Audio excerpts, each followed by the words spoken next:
Hello YouTube world, Mac Daddy 91011A1, phone raising. Psst. Today I want to do a remake of our Philosophy of Survival Part 2. There's some technical error, some mechanical or electronic problem with it, and it's just screwed up. And of all the videos I've done, I think that's one of my most important. So I'm going to do a remake of it, and we'll see how it comes out if my freaking dog will cooperate with me. She's rambling around, aggravating the pee-whacking out of me. But here goes. In part 1, I went over the meaning of worldview and the fundamental difference between a self-centered and other-centered worldview. Hopefully, you got the point. If you haven't seen part 1 or did not understand, the basic point is, unless you are a hermit, you probably live in a community. And as a member of a community, you are responsible to one extent or another for that community.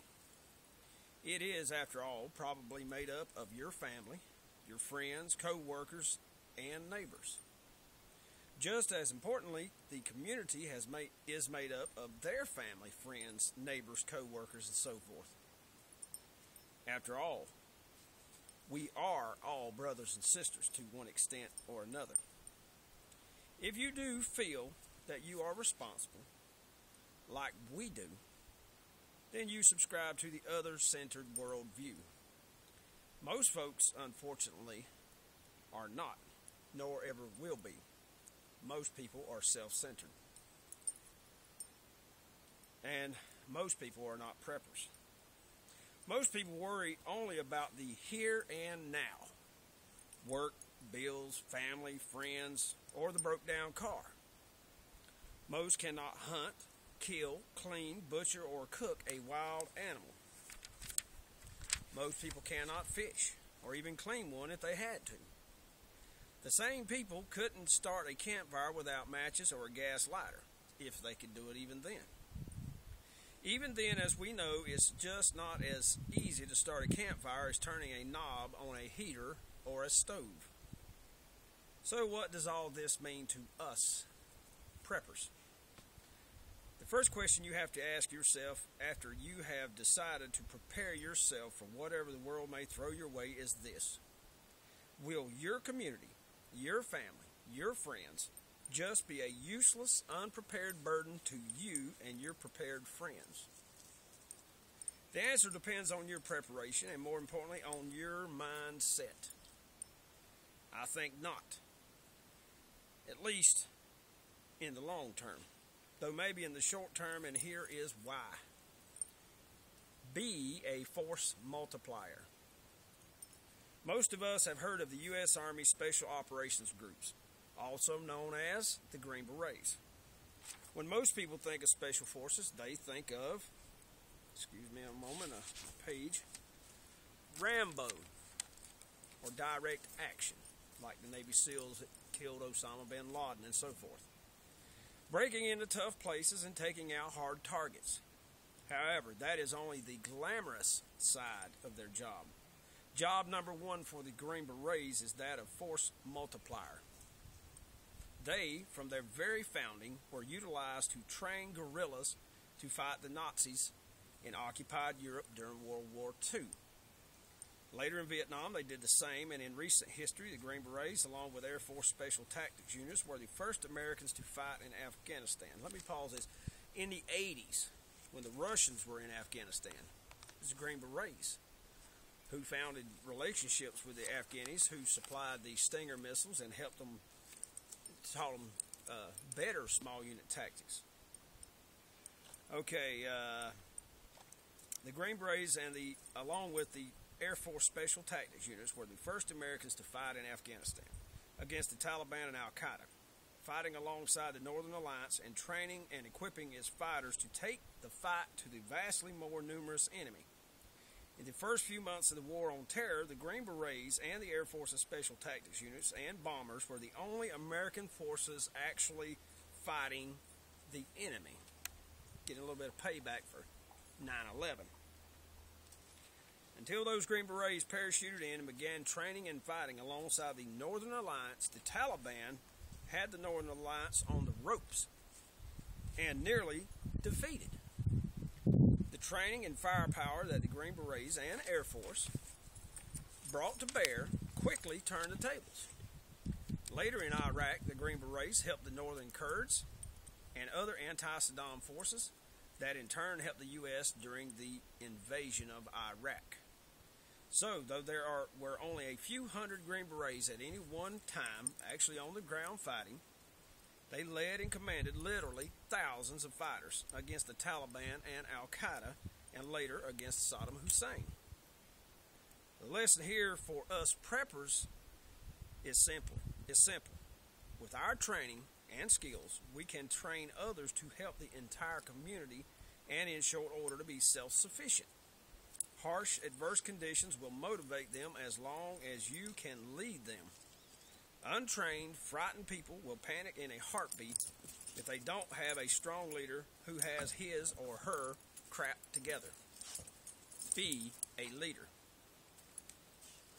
Whenever there is a disaster or other hugely disruptive event, one that destroys or overwhelms the normal social rhythm, the majority of people look for and to a leader to help them cope with their new reality. So be a leader. Have a plan. Train and prepare yourself with the skills and tools to survive, and in doing so, people will look to you because you are already prepared. Before, during, and in its aftermath, disasters tend to separate the sheep from the sheepdogs and the wolves from the rest of the pack. Okay, if you do not know what a sheepdog is, a sheepdog is simply someone who is a prepper. If this is the first time you've ever heard that term, someone who believes it is their responsibility for others. You know, in a case of a disaster, they see someone drowning, they jump in and go out and try to help them. Or, you know, a fire, they run in and try to help them. That's a sheepdog. Okay, priority one should be to focus the sheep, the unprepared and the followers, those are the sheep, on the immediate task at hand, which is survival. However, the simple fact that you have your crap together and have survival gear will not automatically make you the leader. Having a plan and the guts and know-how to implement it will. Remember this also, an idle mind is the devil's workshop. Once you're in command, never allow the sheep time to be idle. Time to reflect on their loss. Time to worry. Assess everyone's skill levels and put them to work and make them work. Gathering food, processing food, building shelter, building and maintaining a fire, building fortifications, building cisterns for collecting rainwater, growing a garden, hunting, dressing the meat, teaching or training with weapons, patrolling, taking care of children, elderly, or the sick, repairing gear or equipment, and, of course, security. Security should be number one, really. What happens if you don't find everyone a job? Fear or jealousy can easily lead to panic and or riots. You must have basic laws and immediate punishment for violating them. Rationing of resources will probably be necessary, and you must be fair to everyone and never, ever take or appear to take more than you allow others. That will breed mutiny, discontent. You'll be dead. And like I said, you'll have a mutiny on your hands if you do so. When law and order is lost, the strong will take from the weak, and soon after the monsters will come out. Remember Katrina and its aftermath. In a complete social breakdown without rule of law, the monsters will become predators of their fellow man. Behavior that societal norms would normally prevent, whether through social stigma or because they would be arrested for doing so, will quickly spring forth. Murder, rape, child molestation, arson, savage beatings, and even more savage murder and dismemberment will explode onto the scene, unrestrained. Without police or military to hunt them down, the scum will come out of the woodwork to prey on the weak. You're probably thinking, not me, I've got an AR-15 or an AK-47 or an M14. Wrong. However, remember General George Armstrong Custer at the Battle of the Little Bighorn. Though he and his men were well armed and skilled, they were slaughtered by a vicious and brave and numerically superior force. For instance, if there are 10 of you and 30 of them, you could easily be overrun. Or if you outnumber the bad guys, but your community is poorly trained in combat tactics, you can still lose. The thousands of Somalis versus Task Force Ranger and the Chinese versus the Marines at the Chosin Reservoir come to mind as prime examples of this. A superior force getting their butt whooped by an inferior force who knows how to fight a hell of a lot better. Mass numbers of gangbangers, high on whatever they can lay their hands on, could overwhelm a small band in the right circumstances. Therefore, banding together with as many survivors as possible and combining resources, skills, and most of all training will breed unity and is a deterrent as well as a support network and should be a priority. So, train, train, train. Also, require everyone to pull their own weight and share the burden of the community. Even someone in a wheelchair can stand watch or prepare food or watch the children. Everyone must do some sort of work. Children can gather berries or firewood or weed the gardens. They can gather vines and bark to make rope, collect water, etc. After a disaster, the psychological strain on people whose world has ceased to exist will be nearly overwhelming. Work will help heal the wounds by giving them a purpose. They will feel more empowered and not helpless and hopeless, making them be and feel as like an asset, not be or feel like the burden they may be or may have been. Don't overlook the elderly. They have knowledge about canning foods and other skills from their life experiences that us younger generations have no ideas about. Nearly everyone can contribute. So unless you're on the run, don't count those folks out. For instance, the two best mechanics I have ever known were both legally blind, yet simply by touch could identify wrenches, bolts, nuts, screws, types and sizes of wire and associated connectors, as well as parts. Not only that, but they could do so better than I could with my 2010 vision. Of course, I was only 13 or 14 this summer I spent with these two extraordinary men. One was my dad, and the other was my Uncle Gene. My parents had divorced by the time I was 4, so I missed out on all that I could have learned from my dad and uncle. Several years later, I moved in with my dad, and that's when I started to learn about everything mechanical. And that came in handy as an owner-operator, I'm here to tell you. I was fascinated at how much my dad knew about so many different things. He was a qualified electrician, plumber, carpenter, mason, mechanic, farmer, and even an awesome cook. He was old school all the way. He had been a roustabout for Exxon and Mobil on the offshore oil rigs in the Gulf of Mexico, and had worked on towboats pushing barges up and down the Mississippi River. Working on one such towboat is where he learned to cook. Finger licking good. Need I say any more? Not everyone with disabilities will be as exceptional. However, everyone can contribute.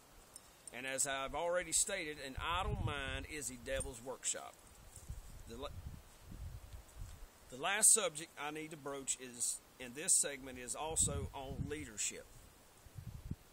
If the crap hits the fan, always be wary of becoming a dictator. Police yourself.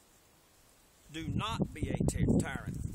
Listen and respect others' views and opinions. No one is right all the time. Kings, queens, presidents, prime ministers, governors, they all have advisors. So should you. Maybe your local mayor is still in charge and you are an advisor to him. Do no harm. should be your mantra. Advise and support. In closing, it is our earnest hope.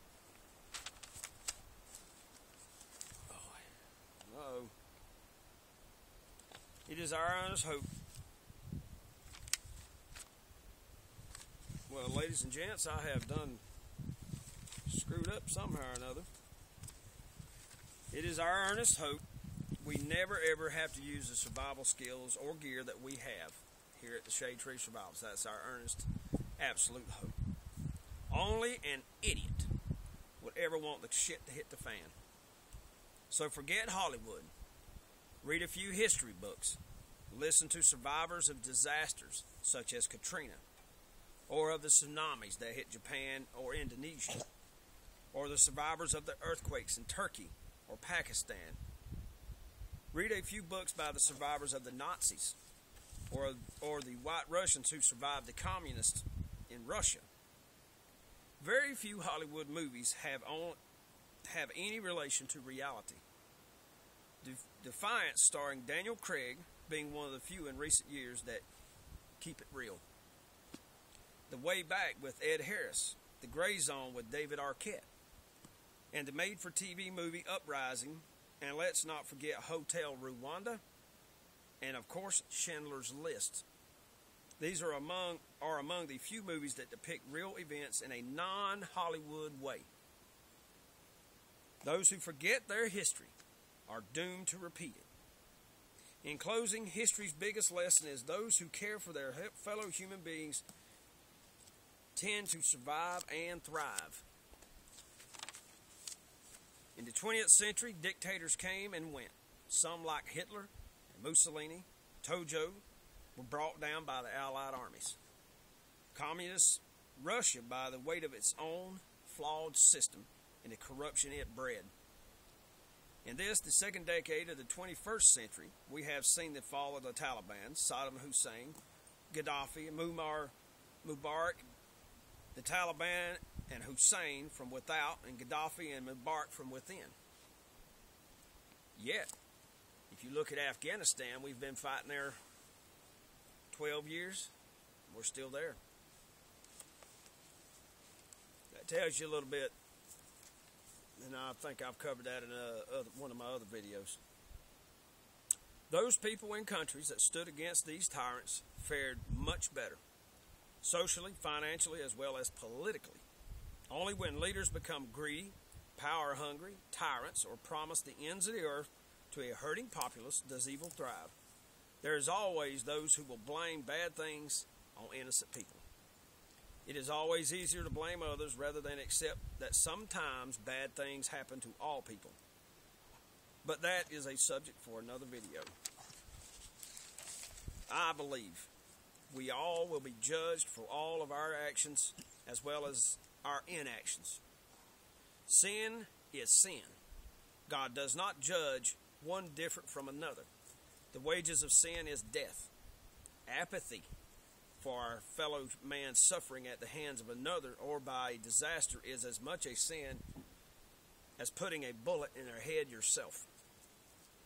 Greater love hath no man than this, to lay down one's life for his friends. Love thy neighbor. God, he meant that. Being other-centered is loving thy neighbors. Evil in all its forms can only succeed when good men do nothing, whether out of fear or out of apathy. In the end, those who stand on the sidelines also will stand behind the wire. So help those in need. Vote. Speak out against injustice. Speak up for that which you believe is right. Defend the innocent and the weak and those without a voice. Do that and you can sleep soundly at night. And one more thing that I need to add to this. This is from the Bible. And do not fear those who kill the body, but cannot kill the soul, but rather fear him who is able to destroy both soul and body in hell. That is the thing we must all guard against, to allow evil to flourish for mere self-preservation, yet ultimately you lose both this mortal life and eternal life from our inaction. that would be the true tragedy. That's the end of part 2 of our Philosophy of Survival video. I hope you got something from it. This is MacDaddy 1911A1 with the Shade Tree Survivalists. Thank you for watching.